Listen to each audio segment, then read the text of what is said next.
Scott is here. Diana Rossini, Rob Ninkovich. We are ready to go. And we had ourselves a spectacular game to kick off the weekend last night. Game of the night, the Las Vegas Raiders hosting the Chargers. I underlined the words Las Vegas because they did not appear on Jon Gruden's hat in the first half of this game, sporting the Oakland Raiders hat. That's a bad look, but this is worse. Derek Carr down 7-0 late in the first quarter. Watch this. That's trouble. It's ruled a groin injury. He would miss the remainder of the night, and it is obviously worth keeping a close eye on the rest of the week. Second quarter now, Marcus Mariota on for the Raiders, down 7-3. You know where he was looking? He was looking for his big tight end, Darren Waller, 35 yards and a touchdown. He had 9 catches, 150 yards. Raiders up 10-7. Looking for an answer. 25 seconds left before halftime. Tied at 10. Justin Herbert untying it. Tyron Johnson, 26 yards for the score. The rookie, spectacular. 314 yards, 3 total touchdowns. Chargers up 17-10 at the half. 24-17 in the fourth. Third and goal. Mariota. Watch him. He flies through the air with the greatest of ease. It's a touchdown. Derek Carr loves what he sees. We're tied at 24. Just over 2 minutes left. Same score. Raiders looking to win it. Hold everything. The Raiders may just have lost it. Chris Harris Jr. with the pick. He's going to bring it back 50 yards into Raider territory. Mariota making the potential game-saving tackle. Huge play late by the Charger defense. Now they're in field goal range. Now it's 3rd and 2. What you going to do with about $1.50 left? Don't do this. Justin Herbert taking the sack. Kendall Vickers gets him. It's a loss of 8. Makes the field goal try longer for the Money Badger. 51 yards for Michael Badgley. He missed one earlier. Snap, place, kick, up, and it is no good. Hooks it to the left. His second miss of the night, and we're going to overtime. Raiders get it first. You know what touchdown ends the game? 3rd and goal. Mariota rolling, knocked down. What are you going to do, Jon Gruden? Go for the win or kick the field goal? They kick it. 27-24 Raiders. Just over 3 minutes left in the OT. 1st and 10. Herbert. Jalen Guyton. Guyton is behind the defense. He's inside the 5. Chargers with a chance to win. Later in the drive, 2nd and goal. Herbert going to take it himself. Hold on, he fumbled. The ball is recovered in the end zone by the Chargers. By rule, they're not allowed to advance it, but they retain possession. So 3rd down. If at first you don't succeed, try.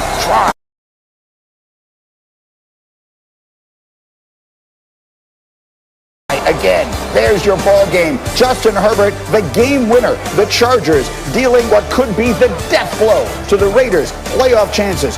30-27 in OT, your final score. And if you are a Raiders fan, you probably want to avert your eyes. This does not tell a good story for the Silver and Black. Through Week 10, Vegas was 6-3. They had a 73% chance to make the playoffs, according to our analytics. That has now dropped below 5% after yesterday's defeat. And so let us bring the crew in and start talking about this. And Ryan Clark, I will start with you on a night that began with Jon Gruden wearing the wrong hat and ends with his team on the wrong side of the playoff picture. Yes mới, sốt cua đậm đà, có xúc xích thật thấp. Isn't that hat symbolic? If you were Jon Gruden, wouldn't you also want to go back to the glory days of the Oakland Raiders? Wouldn't you also want to be in that stadium with the baseball field in the middle and faces painted with shoulder pads on of people who could play football because they're that swole in the stands? Don't you want to go back to them days? Not the days of the empty, brand new, beautiful stadium in Las Vegas when you can't stop a nosebleed. As my partner Bart Scott once said, this team is terrible. And that's all on Jon Gruden. When somebody gives you $100 million for 10 years, they're giving you the keys to the car, the keys to the house, the keys to the other facility, and the beach houses that you own. Jon Gruden makes all the decisions in Oakland. The people that they pick, I believe he has a say in that. So Mike Mayock, it's not all on you. The plays that are called defensively, Rob Marinelli, it's not all on you now. This is Jon Gruden's team. This is Jon Gruden's organization, and he is failing. He's made $30 million, and they haven't even won 40% of their games in the 3 years that he's there. And so if you, Jon Gruden, one, you got to figure out where your team plays, what's the right hat, more importantly, how to win a freaking game. That's right. And Bart, let me come to you then on that thought, because it is 3 years in to the much ballyhooed Gruden tenure. It is starting to feel like it's getting late early out here. Do you feel like this team is far away, or is this the kind of situation where he may be a piece or two away from turning this into what we all expected him to do when he got there? Well, listen, yesterday defense was optional. We realized that it wasn't Paul Gunther because you saw Marinelli couldn't bring back some of his magical days as a defensive coordinator. You have to go to Mike Mayock. Mike Mayock got to make better picks. Arden Key hasn't really turned out. The defense is historically bad. It didn't even look like they had a key understanding the fundamentals of defense. You got safety sitting too deep in cover two, looking at big zones, guys running wide open, a tight end destroying you for 150 yards. Yes, he's done that to some of the worst defense in the league, but this is a team with playoff aspirations. But with all that being said, I think, Jon Gruden is 3 years into his tenure, and I think he's changed his team. He's given it an attitude. He's given it a personality. When he came in, he had to get rid of Cooper, get rid of Mack. He's failed to replace him, but I think they're going in the right direction. We have to make a decision on Carr long term, but right now he's at a discounted price compared to most starting quarterbacks. I think they'll be better. They just have to get some more pieces on defense. And Rob Ninkovich, let me come to you, because you brought up an interesting thought earlier today in our meeting, which is the Oakland-Las Vegas thing. That could actually be more significant than just the hat that Jon Gruden was mistakenly wearing. Yeah, I mean, the first thought I had when they announced they were going to Vegas was, man, that's a tough place to bring young kids, 22, 23, 24. I mean, every player in the NFL is a young guy. So you go to Vegas, and I'm sure I'm not the only one that thought this. It was, geez, that's going to be a really hard place to control your team when Monday, Tuesday, Wednesday, Thursday, you can go out and you can find anything you want, and you can have a great time. And when you got a little coin in your pocket, sometimes that could be trouble. So it's going to be hard for anybody to go in to Vegas and win consistently and get into the playoffs and all those things that we talk about, especially in Vegas, because of all the distractions. So I think it's just going to be hard for anyone to win there. Well, look, Vegas is closed. Vegas closed, y'all.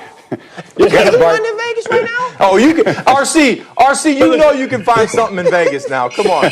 Well, I know the nightlife. I know the nightlife in Providence is popping right now. But I'll tell you what, you can win in New York, you can win in Miami. You can't blame the city. The players have to hold themselves accountable. And I just think they don't have enough good players. You saw a lot of defensive players were hurt yesterday. But listen, New York is a city where you can find something to do all night. Miami's a city where you can find something to do all night. I'm sure Los Angeles is a place where you can find something to do all night. They just have to get better players, and they got to get better coaches and coordinators. Or maybe there's a reason why Green Bay is always so good. One way or another, that's our top today. Obviously, we begin with the game last night. Then we get to what shapes up to be the biggest story of the weekend. Drew Brees back at practice this week.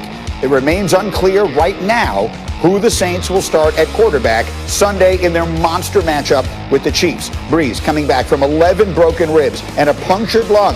Here's head coach Sean Payton. It's pretty simple. It's just functionality, strength, throwing, without soreness, there's a process. And, last week with the trainers, he had one throwing day. Then yesterday, the same way. And it's really asymptomatic, feeling good, strong, and like you can function and be an asset and play well.